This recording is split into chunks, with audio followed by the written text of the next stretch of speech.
Din, boleh aku bertanya sesuatu? Tanya Gus Dur setibanya kami dari pengajian di kampung tetangga. Menghentikan langkahku yang akan keluar ruang tamu menuju kamarku di dapur. Aku berbalik menunggu apa yang akan dikatakan Gus Dur kepadaku. Enggak Gus, apa yang bisa saya bantu? Jawabku penuh takjim, menunduk tanpa berani menatap wajahnya.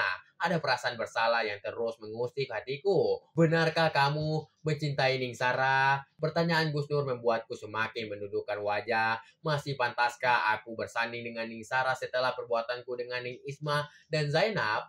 Wanita baik-baik hanya akan bersanding dengan pria baik-baik. Dan aku pria yang tukang. Hanya akan bersanding dengan wanita tukang. Saya tidak berani, Gus. Jawabku dengan suara bergetar. Seharusnya Gus Nur mengerti hal ini. Aku hanya bertanya, apakah kamu mencintai Ningsara? Hanya itu. Kamu tidak perlu takut mengakuinya.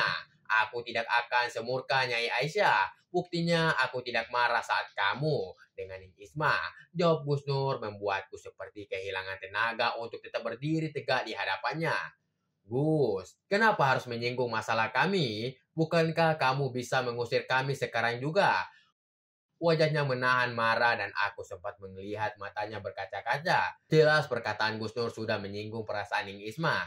Ning, bukankah begitu maksudku? Jawab Gus Nur. Dia duduk bersila di lantai, wajahnya menunduk, harga dirinya hancur dalam sekejap akibat perkataan Ning Isma.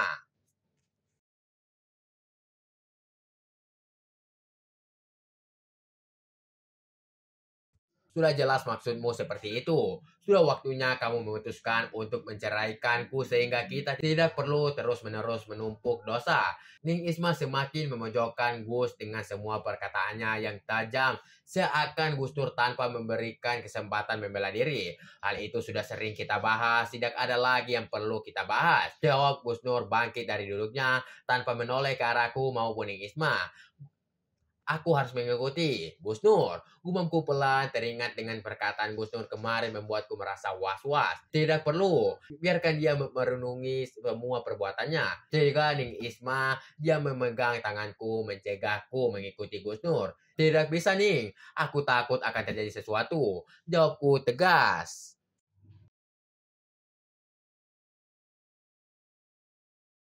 Aku harus mencegah Gus Nur melakukan tindakan bodoh yang dilaknat oleh Allah sebelum terlambat. Menyelamatkan Gus Nur sama artinya menutupi diriku sendiri dan juga Ning Isma. Apa maksudmu, Din? Tanya Ning Isma. Dia mempererat pegangannya. Kenapa kamu diam? Din, apa yang sebenarnya akan terjadi? Sepertinya kamu mengetahui sesuatu. Dengan terbata-bata aku menceritakan percakapanku dengan Gus Nur tentang kemungkinan Gus Nur melakukan tindakan bodoh yang dilaknat. Membayangkan saja sudah membuatku ketakutan, apalagi kalau sampai hal itu terjadi. Rasa bersalah akan harus menerus membayangi seumur hidupku. Astagfirullah, cepat ikuti Gus Nur. Tega dia melakukan hal bodoh itu. Seruning Isma lebih baik panik daripada aku. Dia mendorongku dengan kasar. Tanpa mengucapkan salam, aku berjalan cepat mengejar Gus Nur yang sudah tidak terlihat. Tujuanku satu, ke masjid tempat yang selalu didatangi Gus Nur untuk berzikir mendekatkan diri kepada Sang Kholik. Ternyata aku tidak menemukan Gus Nur di masjid. Hal ini membuatku semakin panik. Kemana lagi aku harus mencari Gus Nur? Setelah setiap bagian area masjid aku periksa, ya Allah, semoga hal bodoh itu kamu mencariku, Din. Suara Gus Nur diiringi tepukan lembut di pundakku. Nyaris membuatku lari ketakutan melihat sosok Gus Nur yang sudah berdiri di sampingku. Secepat itukah Gus Nur menjadi hantu sehingga aku tidak menyadari kehadirannya. Padahal tidak ada tempat yang tidak kuperiksa. Bahkan hingga dalam beduk pun aku periksa. Aku menatap kakinya, berharap kaki itu masih menginjak bumi yang menandakan dia benar Gus Nur, bukan sebangsa jin yang datang. Hei, aku manusia, seru Gus Nur tertawa geli melihat tingkahku. Maaf Gus, aku menarik nafas lega, kekhawatiranku tidak terbukti sedikit pun. Kamu takut aku melakukan hal yang dilaknat itu? Tanya Gus Nur bisa menebak jalan pikiranku dengan tepat. Senyumnya yang terluka tersungging di bibirnya. Maaf Pak Yai, aku menunduk malu telah berpikir buruk tentangnya. Gus Nur tidak akan melakukan perbuatan. Kita bicara di gardu utara, tempat itu lebih nyaman. Ajak Gus Nur sejak aku jadi santri dalam Gus Nur. Gardu utara tidak lagi dijadikan tempat meronda para santri. Enggak, Pak Yai. Jawabku berjalan mengikuti Gus Nur yang sudah berjalan lebih dahulu. Suasana malam yang hening semakin hening. Suara bintang malam yang biasanya riuh kali ini tidak terdengar. Duduk, Din. Suara Gus Nur membuatku sadar dari lamunanku. Ternyata kami sudah sampai di Gardu Utara. Enggak, Pak Yai. Jawabku dengan kalimat yang selalu aku ulang-ulang. Aku duduk agak jauh dari Gus Nur. Duduk berdua di tempat ini membuatku gelisah. Rasa bersalah sudah mengkhianati Gus Nur semakin menusuk hatiku. Entah hukuman apa yang bisa mengurangi rasa bersalah aku. Setidaknya aku berhak menerimanya. Kita bertiga memang salah, tidak seharusnya ini terjadi. Entah kapan semuanya akan berakhir. Seharusnya aku berani mengambil keputusan yang paling menyakitkan. Umam Gus Nur setelah beberapa saat tidak ada yang bersuara.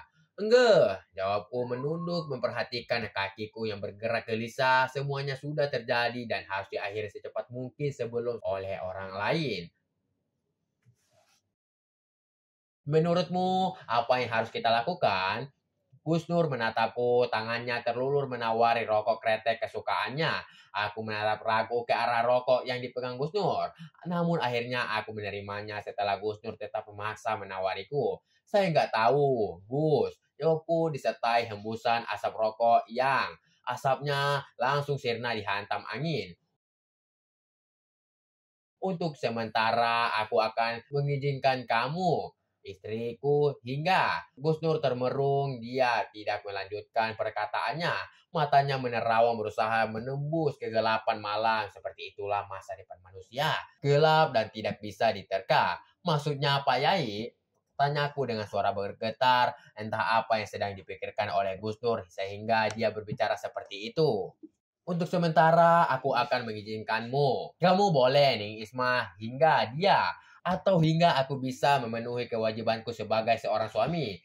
Jawab Gus Nur terdengar lirih, nyaris aku tidak mendengar apa yang dikatakannya.